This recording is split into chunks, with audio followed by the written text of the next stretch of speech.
And here, kids, is where we reach the limit of this router.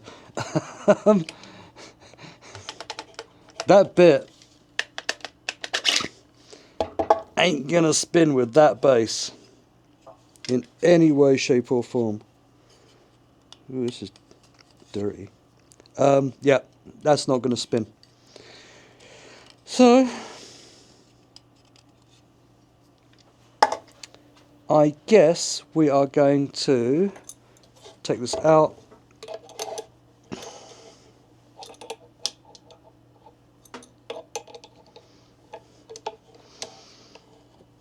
More by luck than judgment. Fucking Christ. Should get a bigger wrench. More by luck than judgment.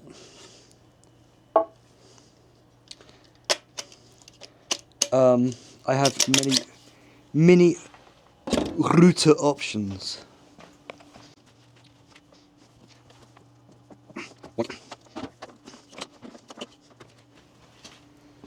Now, I have to admit, I've done a shit ton of slab flattening with this router, but I've never done an edge with it. So, I'm pretty sure this is going to be... Well, this is going to be a learning experience for all of us. Christ. Bigger wrench. I've decided... I've made an executive decision looking at the bits I bought at lunchtime that this has definitely got fucking... Well, this gets bloody hot. And then we reach another problem. When you can't get the fucking router bit off. Right, like, let's see if we can get you.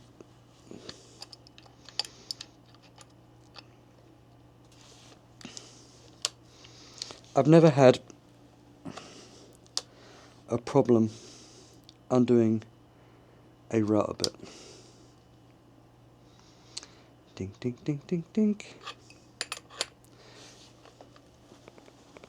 Christ, that is locked. And this is where I'm like, I spent $252 today on router bits, and then you have to go to the store and buy another router because your bloody thing won't come undone. When in doubt, more leverage.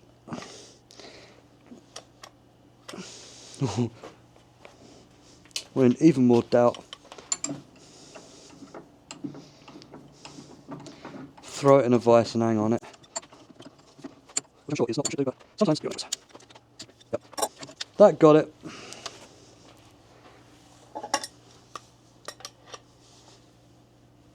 Oh, I thought I got it. Christ, that's tight. I think I'm going to be checking the threads on this. So that'll be you. Oh, you're fine. Okay, weirdness. Dink. I hope it bloody...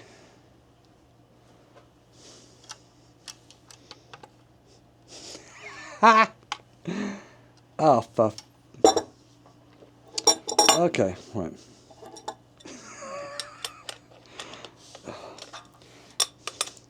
It don't fit through the bloody hole. I told you to only blow the bloody doors off. Right, so... This is becoming a right... Whoops, don't stand on the plug. Pain in my arsehole.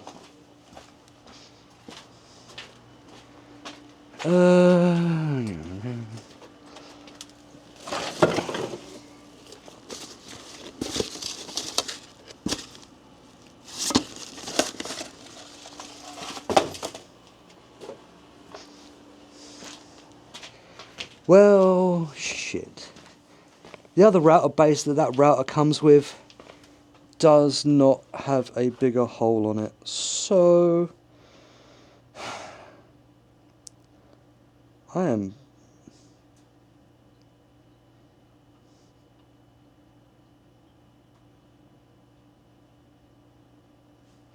I'm not winning right now.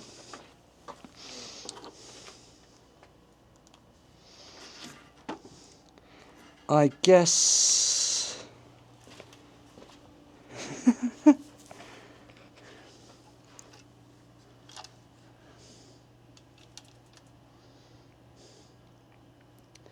yeah, they didn't come with other router bases.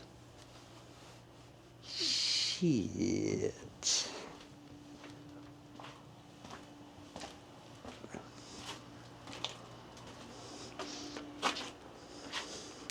Now I'm in another conundrum, kids. Checks bag again. That hole is not bigger than that. There's nothing else. I keep all of my stuff.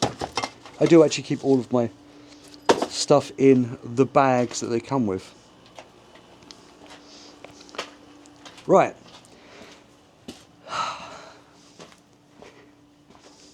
I do have, no joke, and I wish I was joking, another router. But it's in my router table, and and it's used for doing other stuff. So I really don't want to take that one out, and it's an even bigger router than these buggers. Although technically these two are the same. Well, these two, the small one and this one are technically the same. One's battery powered, one's not. Shit.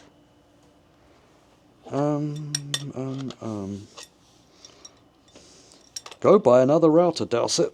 I don't want to buy another router, I've got enough already. There's one there, there's one there, there's one over there, there's one there, I've got 4.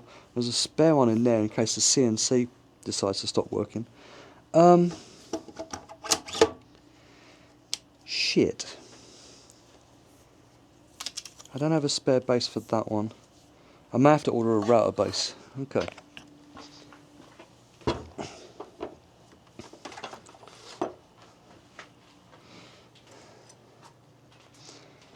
I guess Mr. Ford is actually quite lucky that I'm not charging him for the bloody bits all the time. Alright, fuck it. We'll go with the original plan. The 1 inch is not going to be big enough. 1 inch off.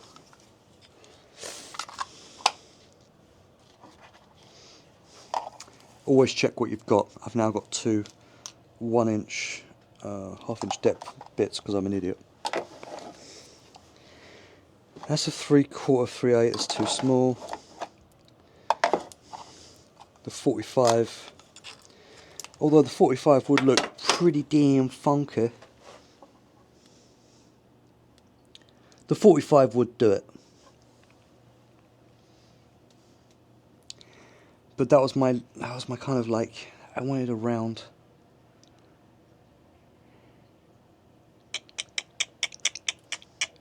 Decisions.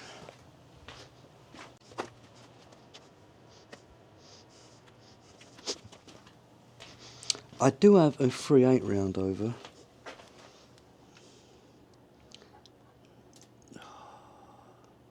Right, we're going to try the 3/8 round over. If that don't work, we're going 45, and we'll go opposite corners. So this and then the other side will be 45s, and that'll be for picking it up. Well, that's my excuse anyway. Damn it! God damn!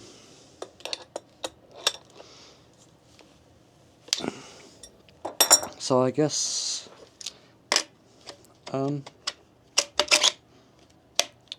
we will give this a whirl. About there.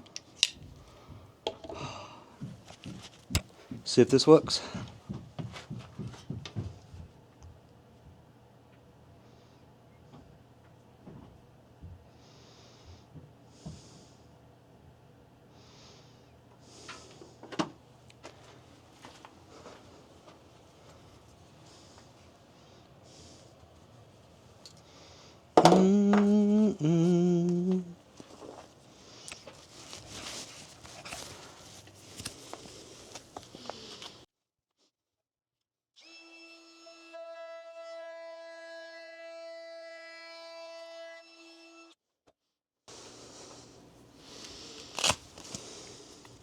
it just chunked more out.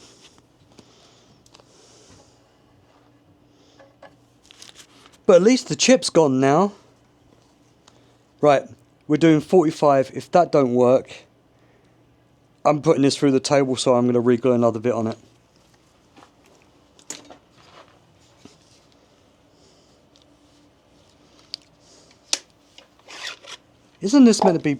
Isn't woodworking meant to be relaxing?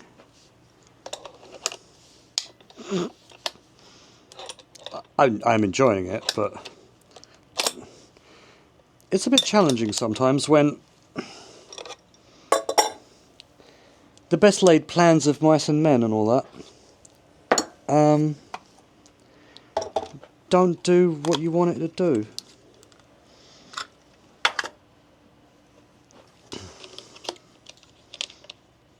If Mr. Ford don't like it, then I will, no joke, remake this board this weekend.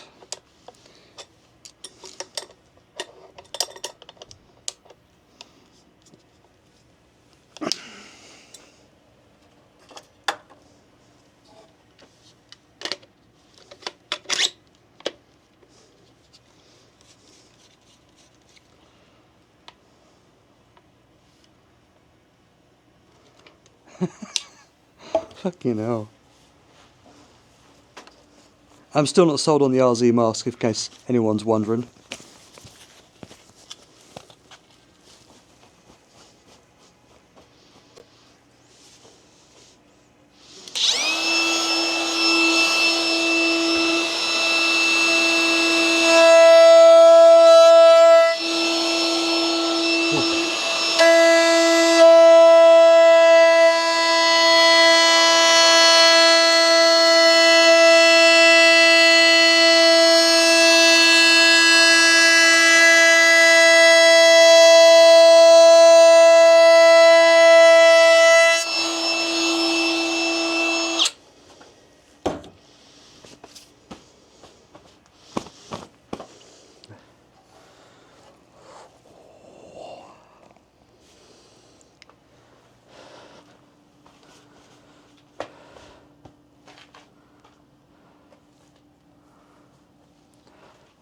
I'm not sure if you can hear me, but that is a chunky cut and it looks fucking sick. I may want a second pass, I'm not sure. It's got a bit of a bow in it. Let's give that a second pass.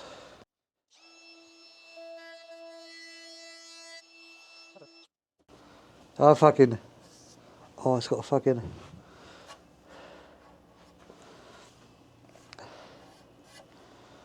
yeah, yeah. Okay.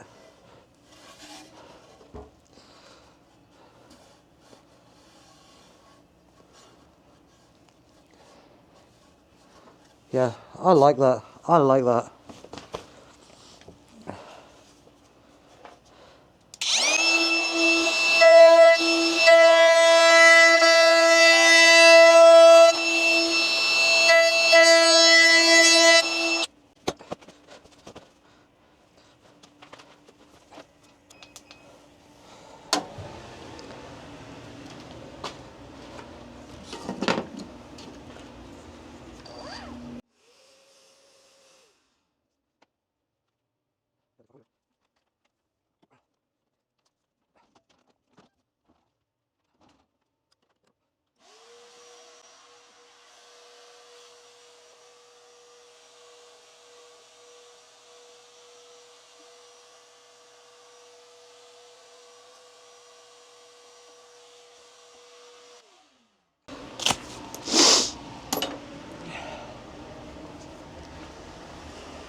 Right, excuse the background noise.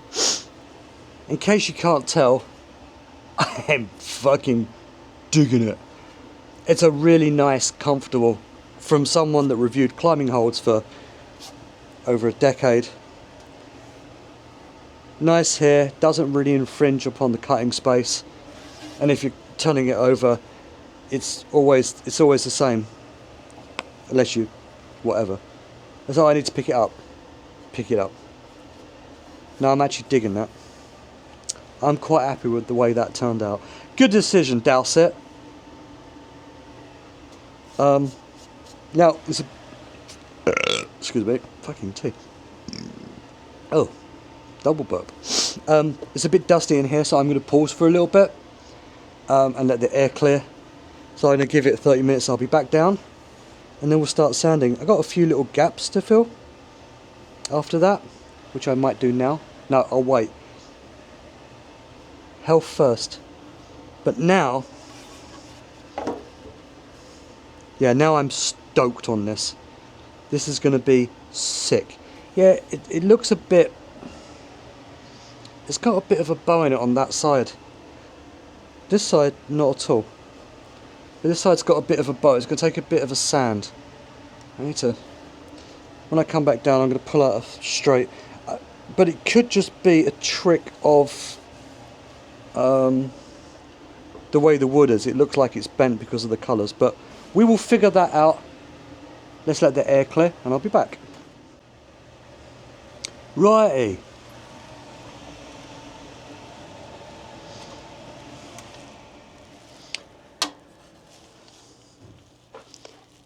Next job is to find some chalk, which normally I have an abundance of. Right.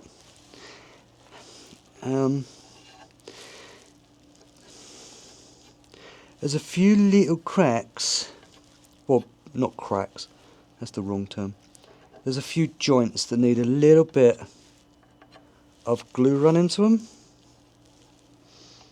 Nothing serious. But I do like my boards to be smooth.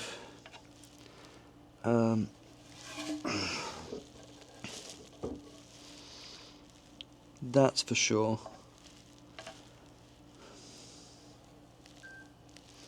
Realistically, yeah, there to there. Shouldn't take too much to do this. That's Gmail. At all. So let's get on with getting some glue into these cracks. Oh, Bluetooth.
Alright, that looks good. Let's go wash this paintbrush out.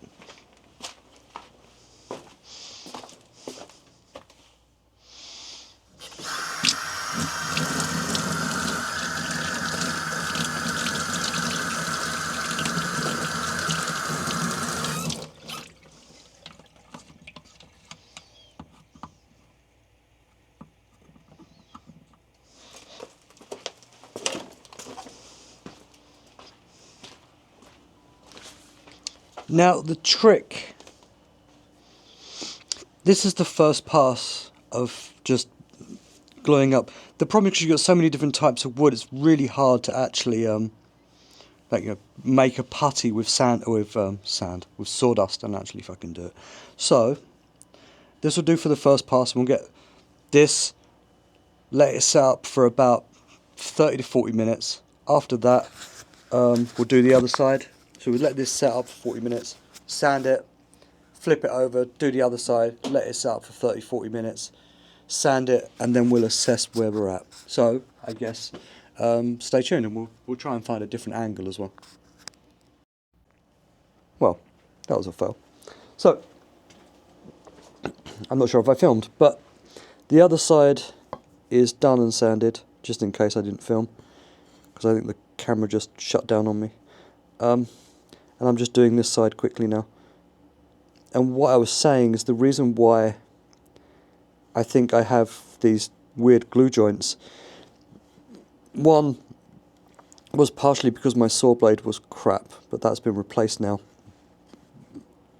And two, it's because the $40 thin rip jig that I got off of Amazon, well, let's face it, it's $40 from Amazon, so it's going to be crap. I was saying there's a company called Harvey Industries who make a thing called the RG1 and the RG2, which look like much sturdier. I'll put an image up.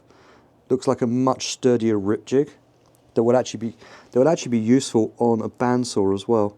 So I did reach out to them to see if they would send me one for review, and I don't mind sending it back to them. But in looking at their website, when I was saying the other day about future shop upgrades, they make table saws as well. And I know I was looking at saw stop, but I think that the Harvey saws, the way they're designed, are going to be really super accurate for cabinet making and doing stuff like this, especially for actually with a crosscut sled. So now they're on my list. I'd actually like to see one and use one, but I don't know anyone that's got one. So I'm pretty sure they're going to top my my list for when I get some money, the table saw upgrade, which would be super cool.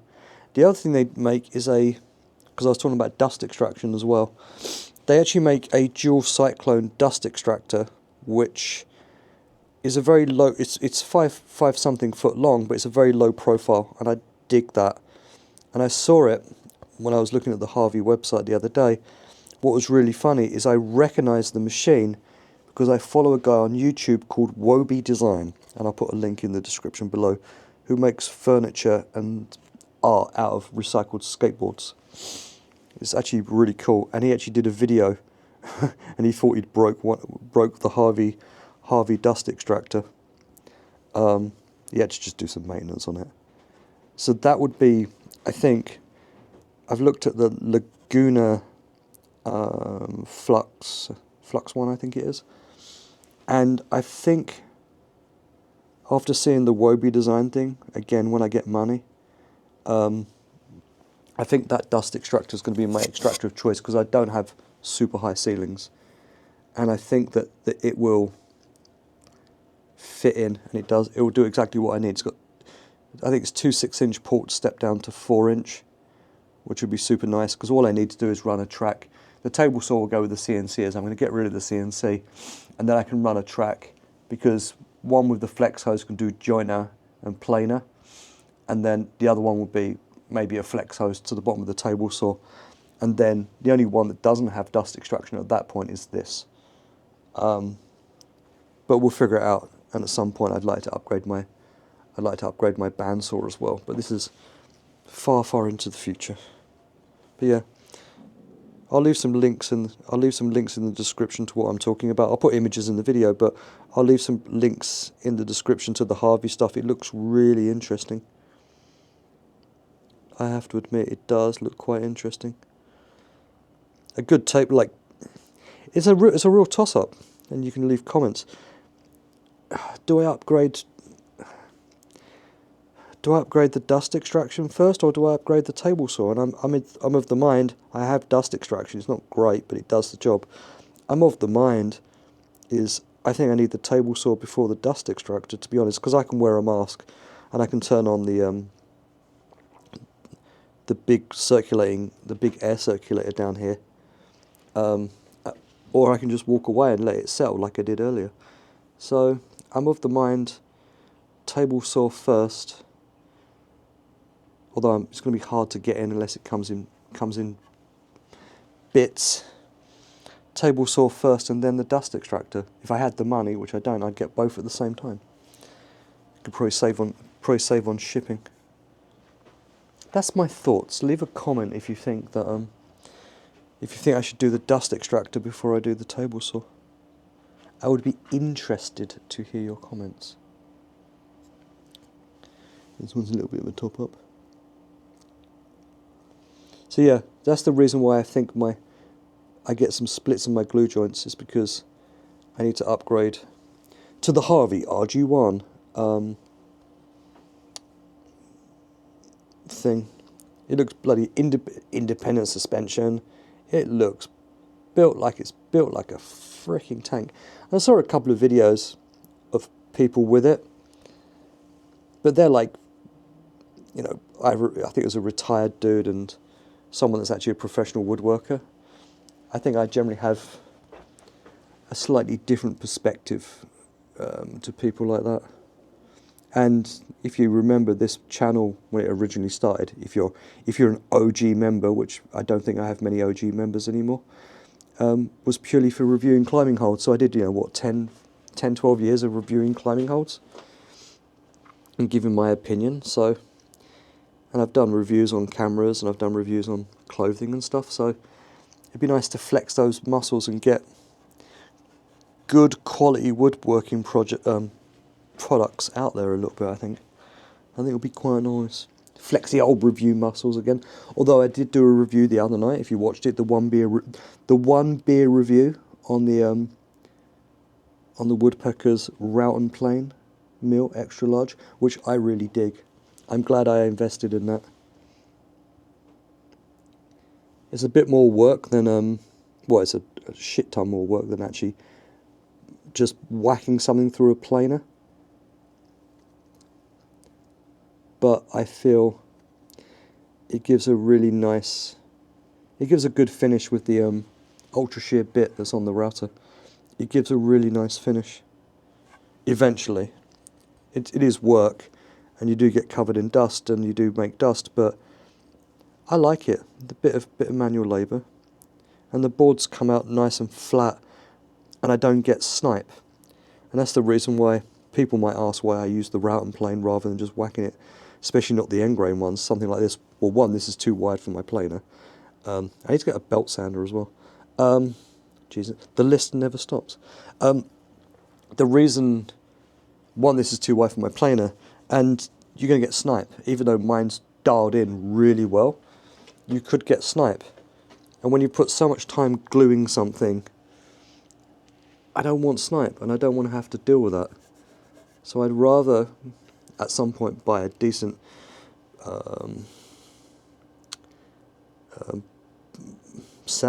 big sander, and actually I'm just finishing up glue now. This doesn't really need it, I'm just doing it because I've got glue in my hand. Like, lots of upgrades to be had.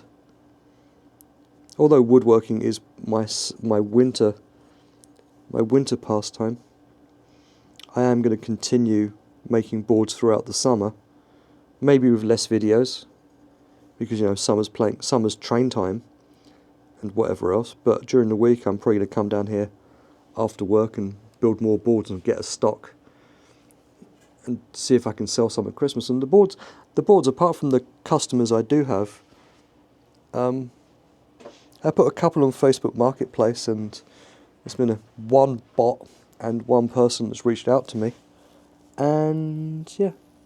Hi, is this available? Yep, it is. And then silence. But then again, my adverts, I did close that, my adverts do say no offers, because I work out how much the board cost me to make.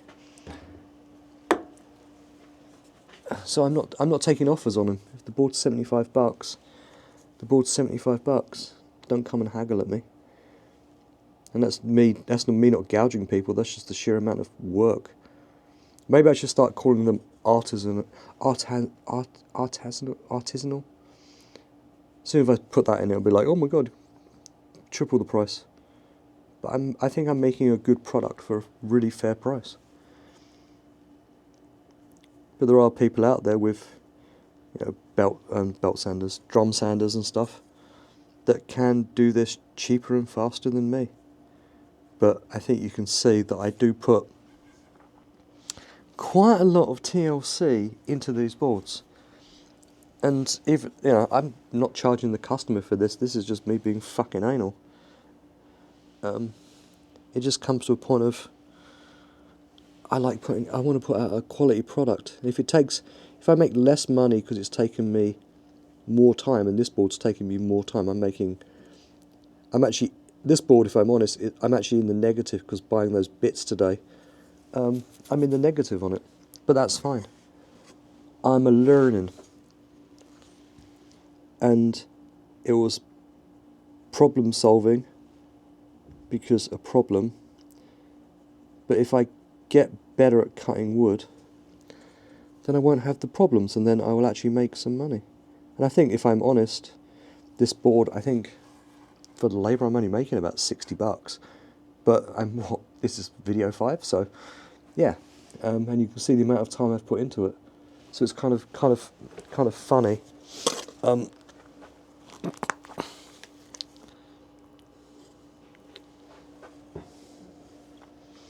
I think I'm making $60, and that's actually because this is an old school friend of mine.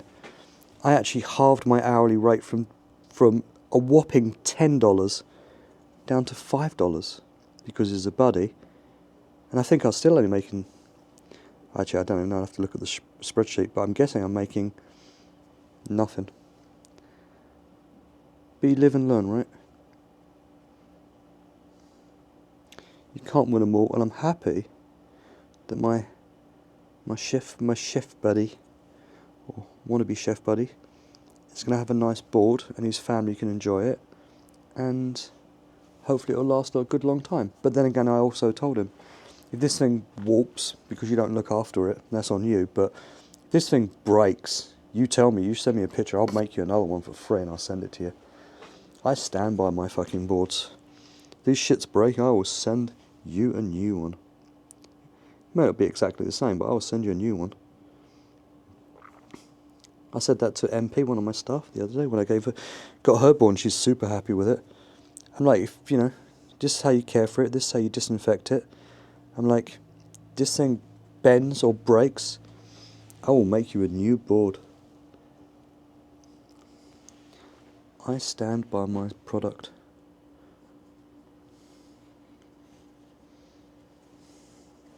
Admittedly, if it's 20 years old, I'm not going to make you a new board. It's 20 years old, fuck's sake. But in the first couple of years, if it goes sideways, I'll definitely make you a new board. It'll cost me money, but... And that's the problem. You make a good product, and this is the final thought before I let this dry for a bit. If you make a good product, it should last a lifetime. If you make a shitty product, it won't last a lifetime. And I'm hoping my product lasts for a lifetime. If you care for it properly, you disinfect it, you don't store it flat on a surface, then it will last a lifetime. And even if it needs resurfacing, just get it back to me and I'll resurface it for you. I'll resand it, I'll refinish it, and I'll give it back to you. No worries. It's like knife sharpening, right? And that's it.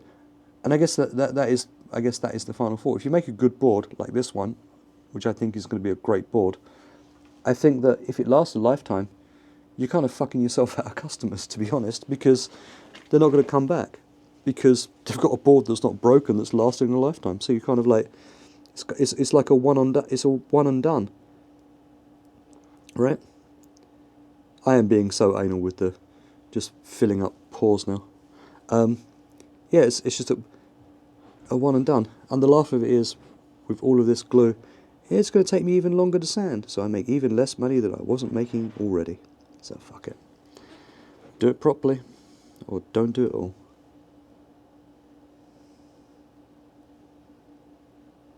Right, I'm out of glue. That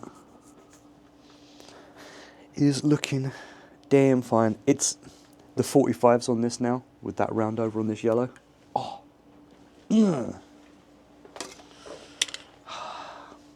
this might be the best board I've made. No purple in it, and it's a little bit different colours, but just, I'm digging the 45 and the feel of it now.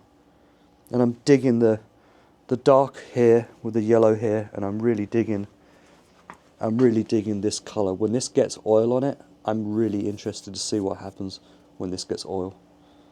I think it's going to stand out. It's going to look beautiful. But we'll figure that one out. Let's get it finished. Right, I'm going to go say hi to the missus who just got home, and I'll be back to do some sanding later. Peace. Oh, I'm sorry. Peace. That was peace. Wrong way around. Yeah.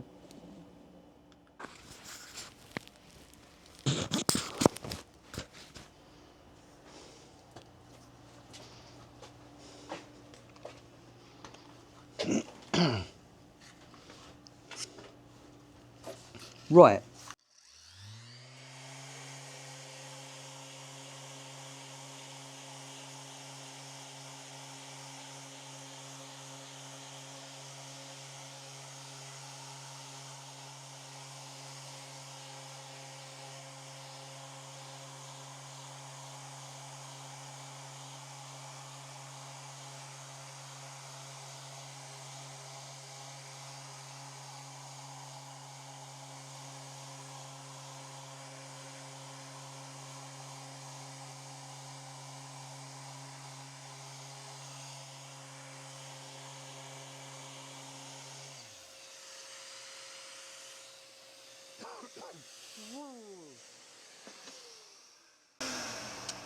That is the end of Ford Board Part 5. Honestly, this board has more actually episodes than a bloody Star Wars trilogy. Ford Board 6 will be sanding, and sanding goes 80, 120, 150, 180, 220, water pop, 320, and then hand sanding. With these 45s I'm going to hand sand, and these rounds I'm going to hand sand as well. But that is a job, I feel, for tomorrow. I want to let this glue, even though I've just knocked it down a little bit, put some dust in it. Although with the Merkur sander you're not putting any dust in it whatsoever, because I could turn the extraction down, but I generally like a dust-free environment. So it looks like a bit of a mess if you look at it, because there's glue marks everywhere, but that's going to sand out.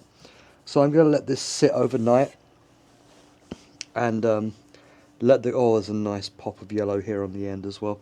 Oh, every time I look at this I'm like, damn it, I want to keep it. Yeah, it's going to be good. This one's a good one. Yeah, the fucking... Oh. So the 45, I'm still digging this. The radius with the 45 to pick it up. Yeah, I'm digging that. That's really nice. So that mistake, or the problem with the wood, actually made the board better, to be honest. Pain in the ass, and $252 in bits, but fuck it. At least I've got the bits now. So there you go. That's the end of Ford Board 5. Ford Board 6 will be sanding. So expect a sanding video. My plan is to get this done. Today's Friday and it's evening. My plan is to get this... Oh, it's glue. My plan is to get this sanded tomorrow. If I'm good, I can get through all of the grits, because it's like a 3-4 hour job. I can get through all the grits and get this into oil, and then get it engraved, both sides. No, get it sanded, then engrave it, and the engrave is going to be here and on the other opposite corner. I'm not doing it on the edges anymore. Yeah, so sanded, hand sanded, engraved in oil. And it's going to sit in oil for a bit because I really want this to soak in really well. So it'll be in oil for a bit, and then I can package it up and send it. Hopefully Mr. Ford will be happy with it. So that's it. Ford Ball 5 done. That's a wrap. That was a tumultuous day. But